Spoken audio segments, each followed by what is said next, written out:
fractured. A MAGA breakup as President Trump turns on a close ally. Something happened to her, and I'm no longer much of a fan. What's really going on here? Congresswoman Marjorie Taylor Greene joins me exclusively next. Plus, healthcare hurdles. Republicans may have won the battle. The Democrat shutdown is finally over. But with healthcare premiums set to skyrocket, Obamacare is a disaster. can they win the war over healthcare? I'll ask CMS Administrator Dr. Mehmet Oz ahead. And blame game. Days after big election wins, Democrats are back to pointing fingers. You are right to be angry. Can they harness that anger ahead of the midterms? Potential 2028 hopeful Rahm Emanuel joins me, and our political panel breaks it all down.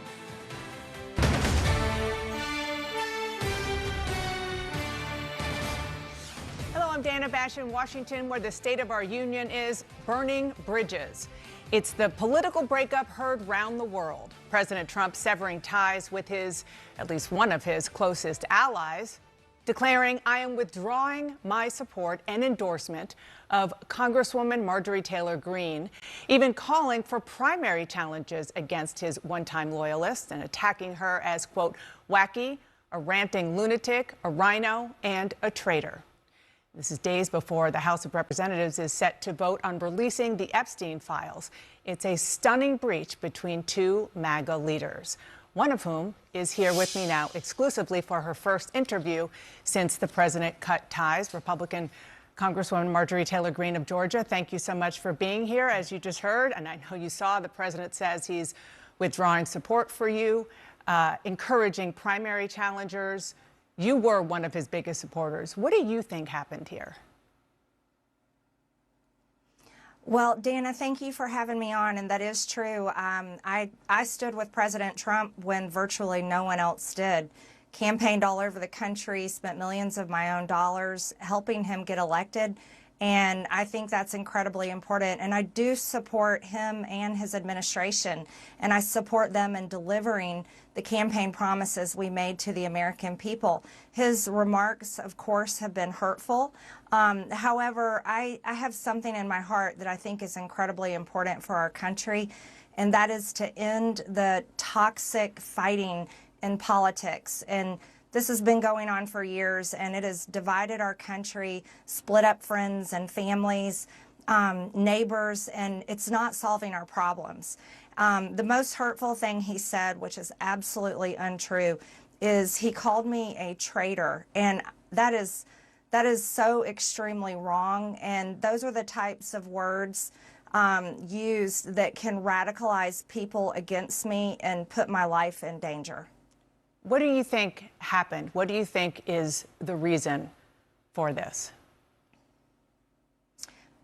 Unfortunately, it has all come down to the Epstein files, and that is shocking. And, you know, I stand with these women. I stand with rape victims. I stand with children who are in terrible sex abuse situations. And I stand with survivors of trafficking and those that are trapped in sex trafficking. And I will not apologize for that. I believe the country deserves transparency in these files. And I don't believe that rich, powerful people should be protected if they have done anything wrong. And so I'm standing with the women, and I will continue to do my small part to get the files released. You said on X yesterday, quote, "It's astonishing really how hard he's fighting to stop the Epstein files from coming out, and that it really makes you wonder what is in those files." Are you suggesting there's something in the Epstein files that President Trump does not want Americans to see? Well, I think that's the part that has so many people confused, is that the women themselves that I have talked to have over and over again said that Donald Trump did nothing wrong. Quite a few of them even told me they voted for him. And those are the women I would like to see in the Oval Office with support. I would like to see all of the women there with support. I have no idea what's in the files. I can't even guess, but that is the questions everyone is asking, is why fight this so hard? Well, before this blow-up, you sort of alluded to this just now. You said you were confident the president wouldn't be implicated. Are you still confident of that? I'm listening to the women. Those are the ones that are saying that he did nothing wrong. Virginia Giuffre even said under oath that Donald Trump did nothing wrong, and she wrote it in her book. So I'm continuing to listen to the women, and I think their voices should be the loudest.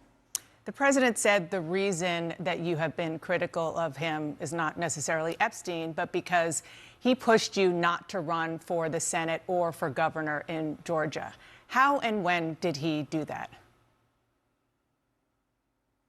Well, that is absolutely not true. Actually, I never had a conversation at all with the president about running for Senate or running for Georgia. And those were decisions I came to on my own, that I don't want to have anything to do with the Senate. I think the past 2 months of the government shutdown should have shown America exactly why I would never want to be there. I think it's a very broken institution that serves the uniparty and doesn't serve the American people and how they vote.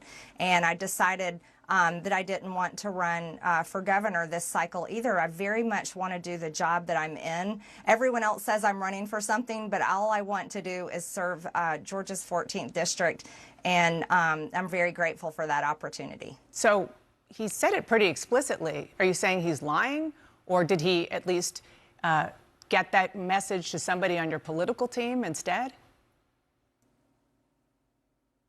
I'm not sure. But I don't. That is untrue what he said. I don't know if he's being fed wrong information. I honestly have no idea in that area, but it is absolutely factually not true. Nor have I called him, and White House logs would prove that. His own cell phone records would prove it. I have not been calling the president, but I did post messages that I had sent to him, and that was to protect, get involved. This is important. The American people want the Epstein files released. And, I've stood with the president. I have disagreed with him at times, Dana, and I'm allowed to do that. I think that's the most important thing we can do as Americans. And I'm urging my party. I've been putting massive pressure on my party and our speaker to pass the agenda that the American people vote for. That's the agenda that I fought for. Those are the campaign promises I made. And I can disagree with the president at times, particularly this past Monday on the Marines' 250th anniversary, when he honored the new Syrian president, who is an al-Qaeda terrorist and was wanted by our government for years with a $10 million bounty up until March of this year. I very much am against that. I think that was very hurtful to the great men and women who served over in the Middle East and were sent there, and many of them that were killed and injured and live with PTSD to this day from fighting al-Qaeda. So there's things I disagree with, and I'm allowed to do so. Well, you mentioned the Syrian leader at the White House. You've also been critical of President Trump over foreign entanglements, H-1B visas. Now he's moving military assets towards Venezuela. I do want to play something that he said this week. Don't forget, MAGA was my idea. MAGA was nobody else's idea. I know what MAGA wants better than anybody else, and MAGA wants to see our country thrive. Do you agree? Do you think he represents the MAGA movement as he once did? Well, what the American people voted for with MAGA was to put the American people first and stop sending foreign aid and stop being involved in foreign wars. They very much deserve to be put first. Cost of living is far too high. Health insurance is completely out of control. And those are two issues I've been very vocal on for months and months now, long before Republicans were shocked when those big losses came on this past Tuesday's election. So I think that the American people deserve to be put first. That's what Make America Great Again meant to me. And I think that President Trump can do that if he refocuses his effort. And I think that's what I want to see. I think that's what the country wants to see. Even if he's attacking me, I do want him to be successful for the American people. So sounds like you're saying that he is not representing the MAGA movement that he started right now. I can say that promoting H-1B visas to replace American jobs bringing in 600,000 Chinese students to replace American students' opportunities in American colleges and universities. Those are not America First positions. And continuing to really travel all over the world doesn't help Americans back at home. I really, and I said this to him, and I will say it out loud, I would love to see Air Force One be parked and stay home, and there be nothing but a constant focus in the White House on a domestic agenda that helps the American people once and for all. Congresswoman, you posted on X that President Trump is, with his comments, fueling a, quote, hotbed of threats against you. Obviously, any threats to your safety are completely unacceptable. But we have seen these kinds of attacks or criticism from the president at other people. It's not new. And with respect, I haven't heard you speak out about it until it was directed at you. Dana, I think that's fair criticism. And I would like to say humbly, I'm sorry for taking part in the toxic politics. It's very bad for our country.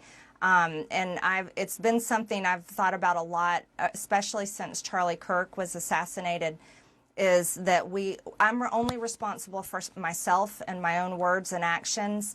And I am committed, and I've been working on this a lot lately, to put down the knives in politics. I really just want to see people be kind to one another, and we need to figure out a new path forward that is focused on the American people, because as Americans, no matter what side of the aisle we're on, we have far more in common than we have differences. Yeah. And we need to be able to respect each other with our disagreements. So just to put a button on this, you regret the things that you have said and posted in the past, the Facebook post that was taken down of you in 2020 holding a gun alongside the squad, encouraging people to go on the offense against the socialists, liking a tweet of somebody calling for the execution of Nancy Pelosi and former President Obama, just examples?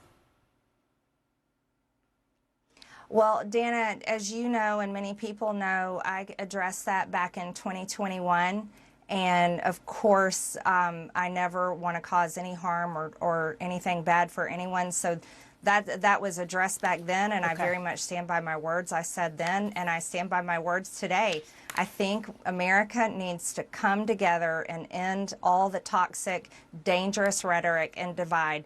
And I'm leading the way with my own example, and I hope that President Trump can do the same. Okay, so on that, I do want to ask you about something you posted just yesterday on X. You questioned who and what country is putting so much pressure on Trump to keep the Epstein files hidden. And you included a picture about donations from pro-Israel lobbying group AIPAC. What are you trying to say there? Mm-hmm. Well, I think it's the question that many Americans are asking, especially when we saw information recently come out in these emails that the Oversight Committee that I serve on has released. And we saw Jeffrey Epstein with ties to Ehud Barak.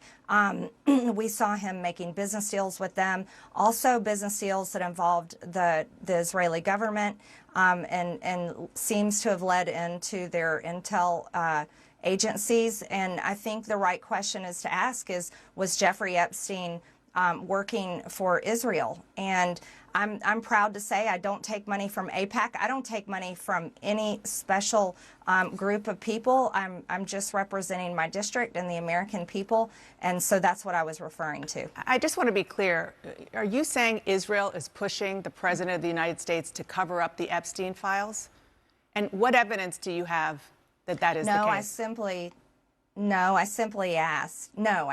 just asked out loud, is there a foreign government? And it could be any foreign government, but is a foreign government pushing to keep this covered up? Because people just don't understand the big fight against. Well, you had AIPAC up there. It was pretty clear which government you were talking about. That I'm questioning that government in particular and questioning any other foreign government. Okay, when you're talking about lowering the rhetoric, which is important for everybody to hear from you and all of our elected officials, But there is some concern, a lot of concern among Republicans about the rise of anti-Semitic hard-right figures in your movement, especially after Tucker Carlson hosted white nationalist Nick Fuentes on his podcast, didn't question Fuentes about his vile language or views.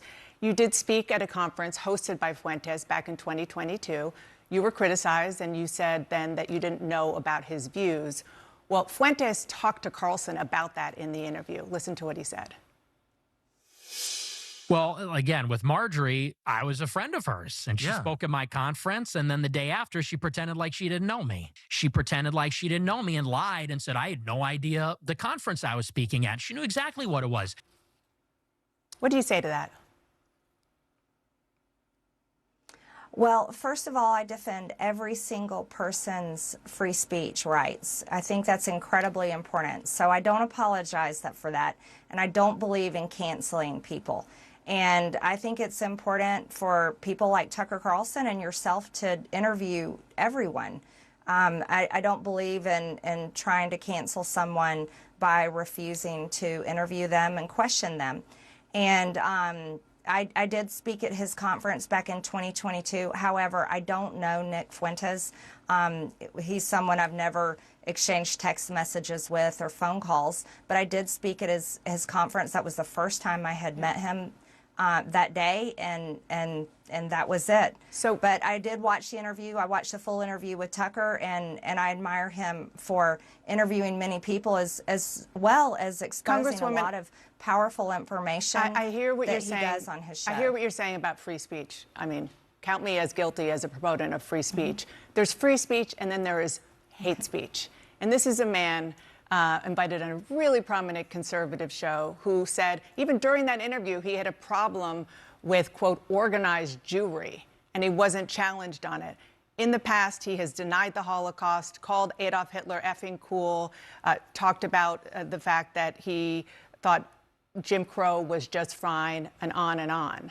So again, there's free speech, and then there's just hateful language and sentiments. Well, Dana, again, I told you on this interview that I'm committed to ending the toxic politics, and I think I don't want to have anything to do with it.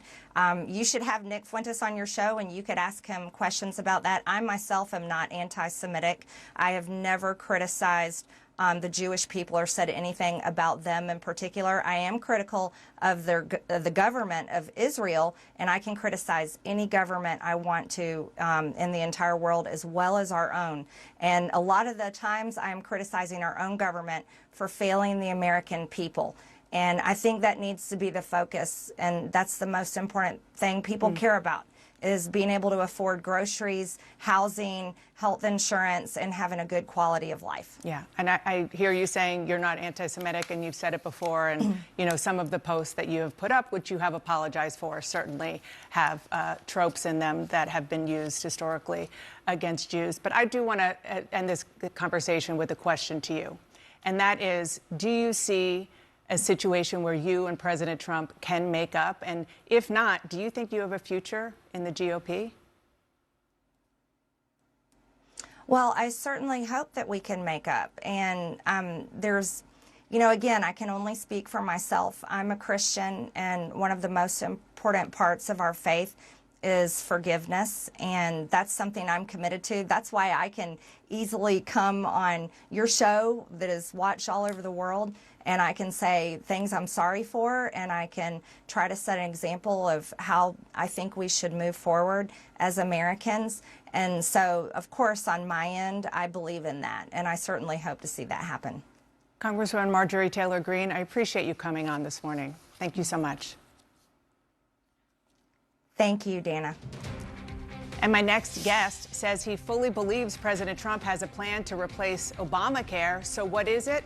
Dr. Oz will be here next. Plus, will Democratic infighting get in the way of winning next year? I'm going to talk to a potential 2028 Democratic candidate ahead.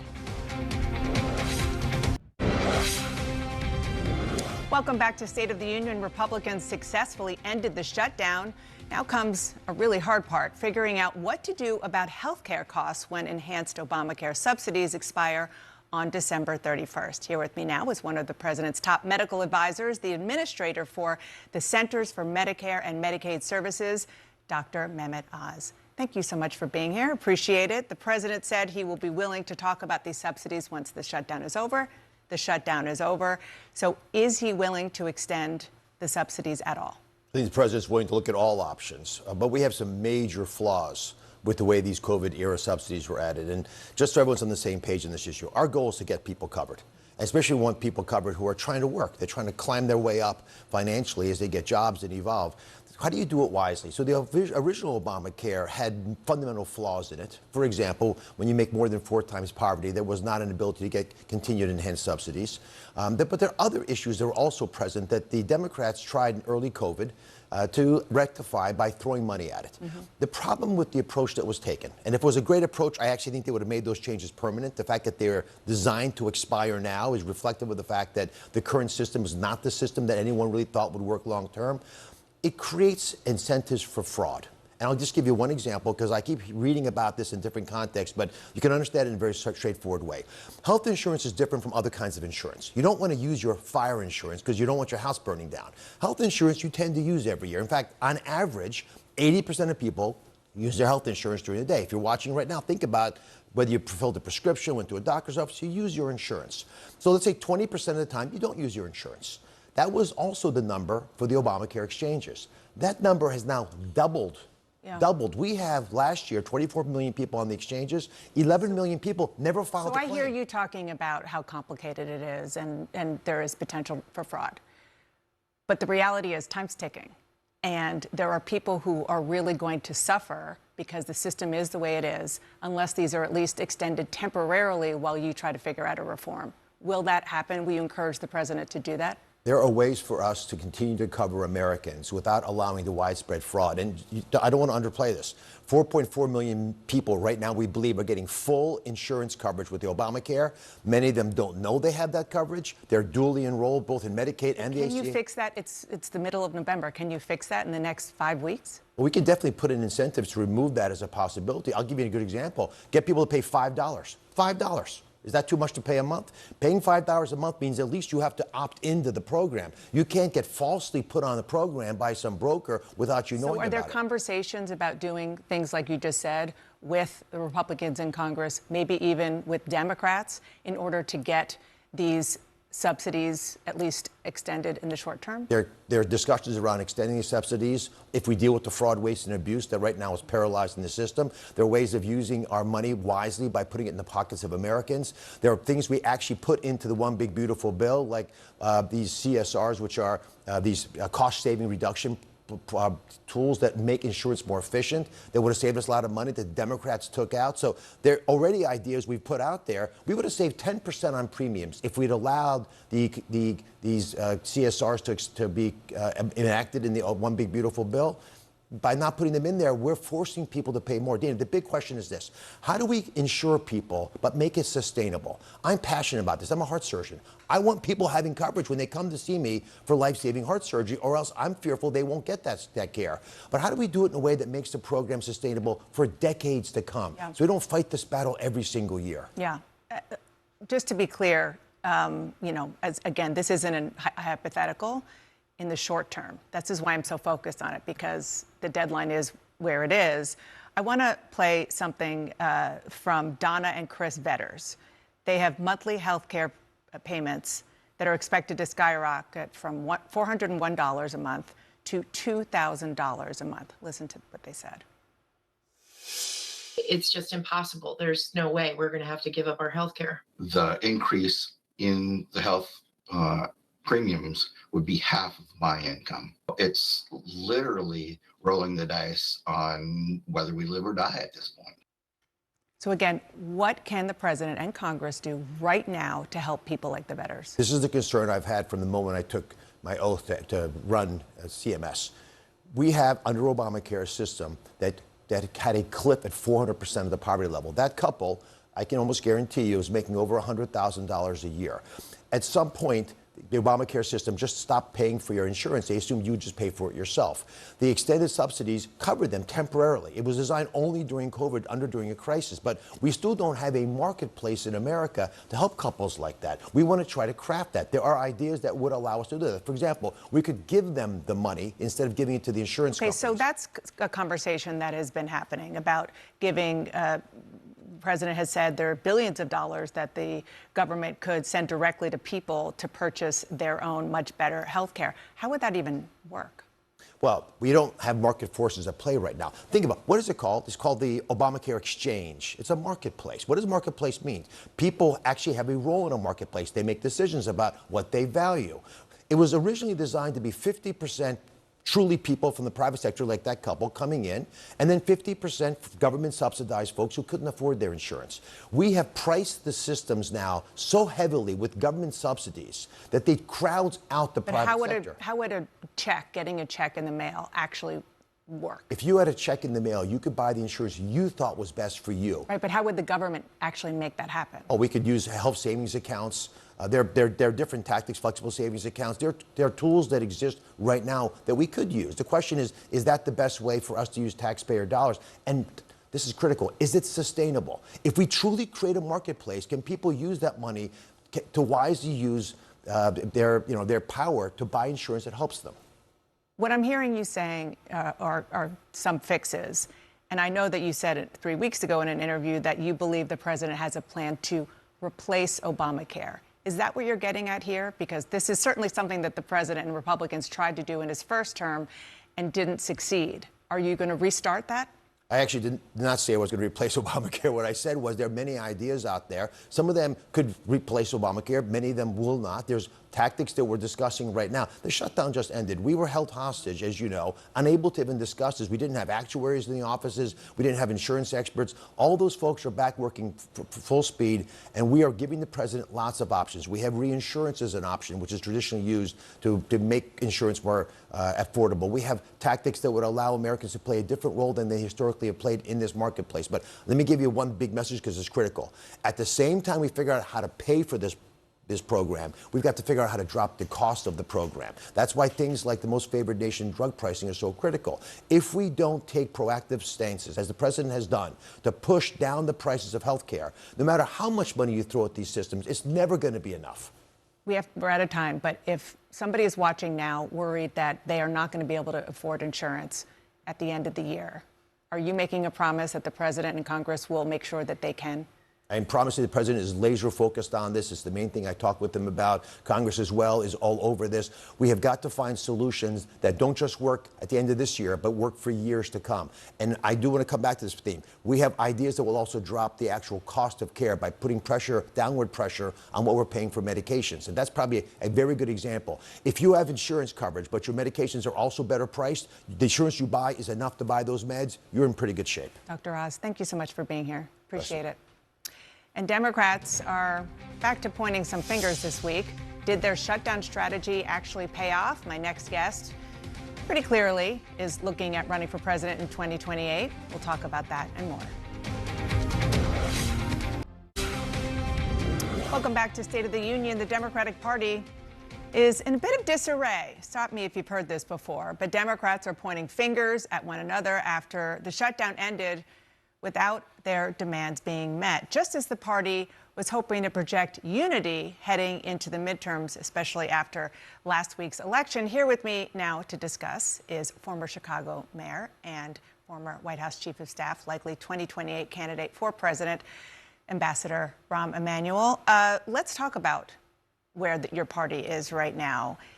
The divide over the shutdown is real, and yet the question is whether or not you can harness what I was just talking to Dr. Oz about, the anger over health care. Yeah. Well, a couple things I would say. First, the government shutdown, I would look at it as Chuck Schumer's not the problem.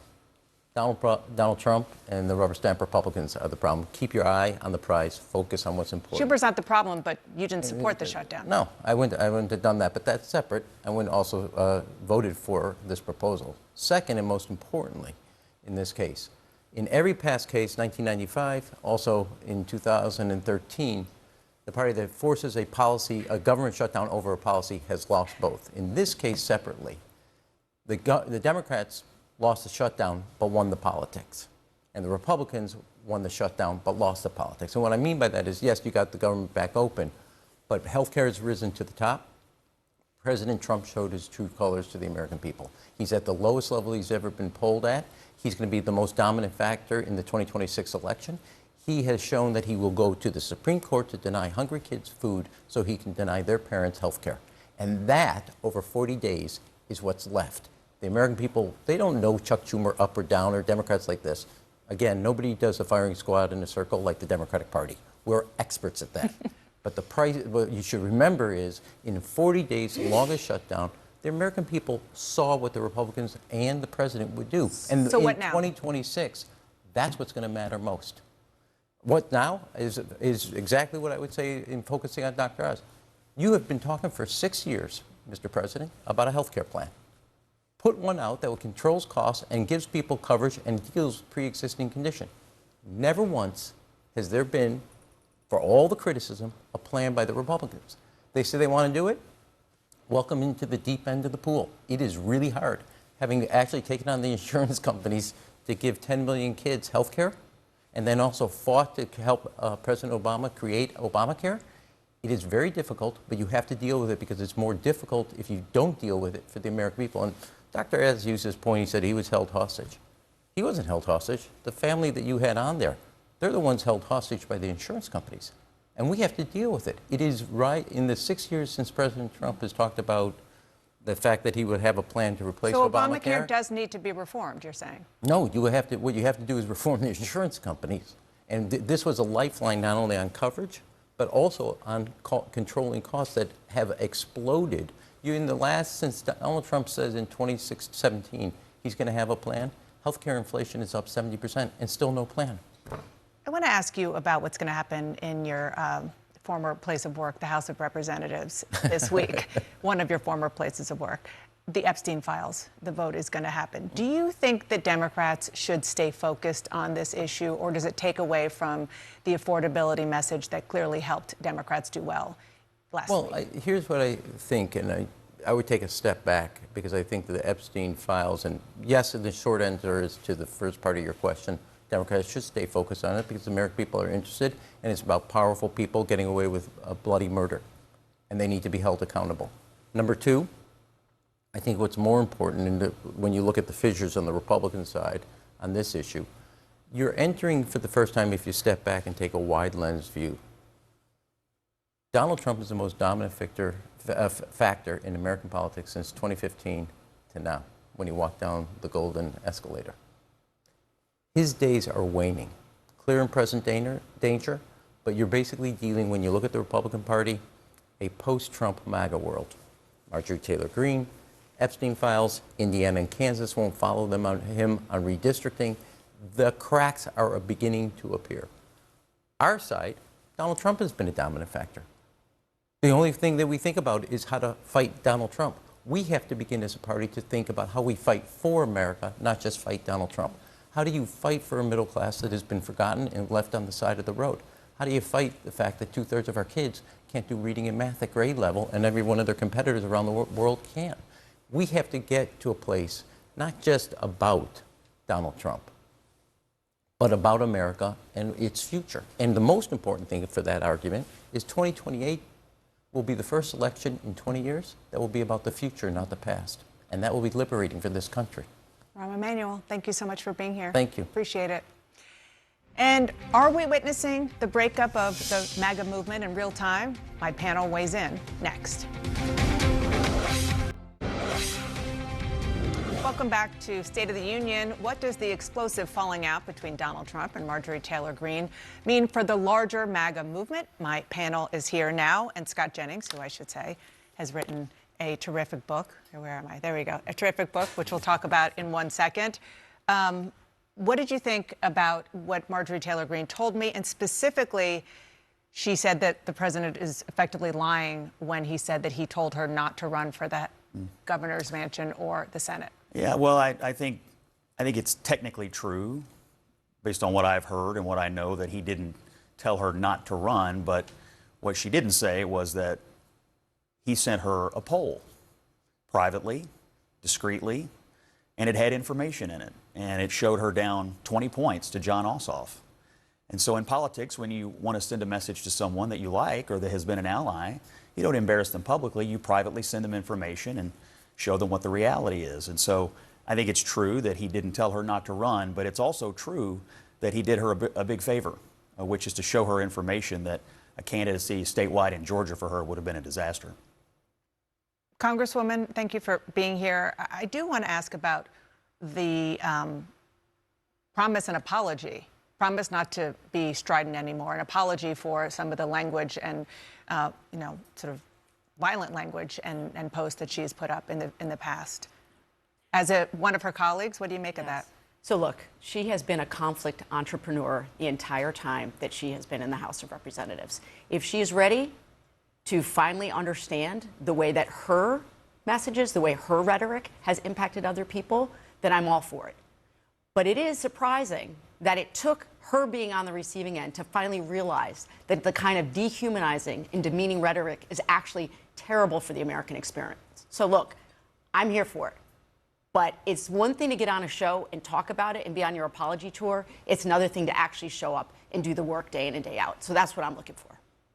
Hogan, you advise the House Speaker.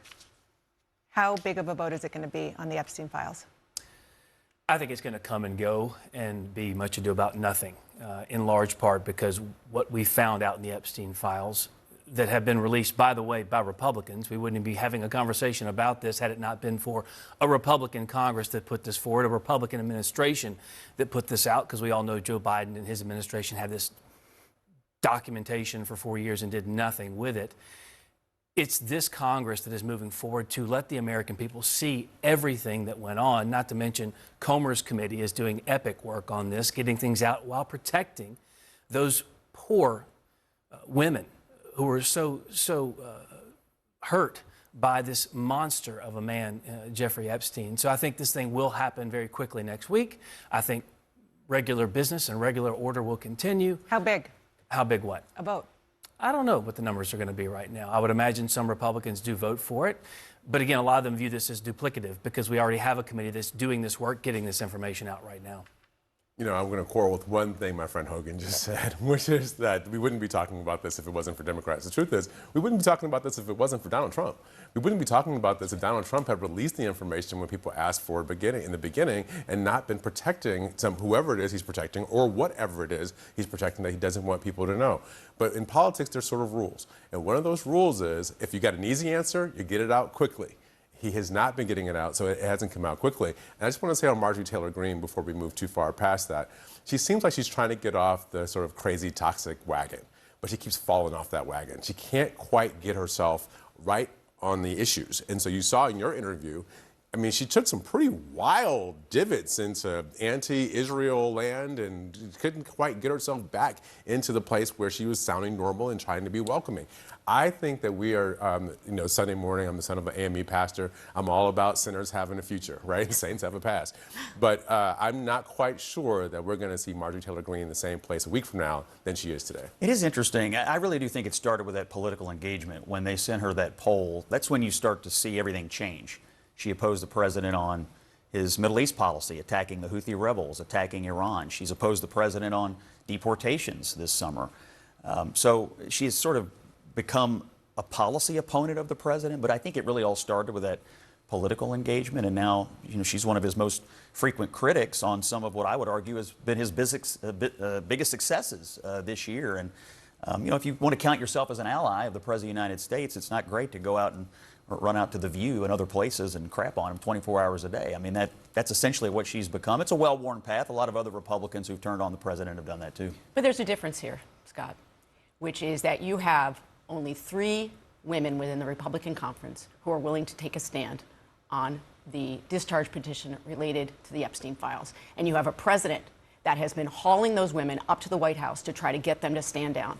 And the one thing that I can say is that I believe Marjorie Taylor Greene when she says she is here for those women. Those women have been silenced for years, and it's not just about the president. It's about who else has been protected by rich and powerful people. And those women have come out publicly and said Donald Trump had nothing to do with anything Jeffrey And Epstein so why related. is it that the president will not just go forward and say, let the vote continue? Why is that? I'm so glad you found Jesus on this matter, because 4 years I don't I remember knew you were coming gonna out get and down saying this road. any of this is like weak sauce, weak sauce. This is what you always pivot back to. Well, it's the truth. I understand it hurts, but there are three things here I think important to note. You know the Democrats aren't in charge anymore. Alan Dershowitz, Ghislaine Maxwell, and Giuffre all came out and said Trump had nothing to do with this. So while I appreciate the fact that you want to pivot back to the President of the United States, it's the President of the United States that is getting this information out and ordering his DOJ to do the same. Here's the thing. He had nothing to do with it.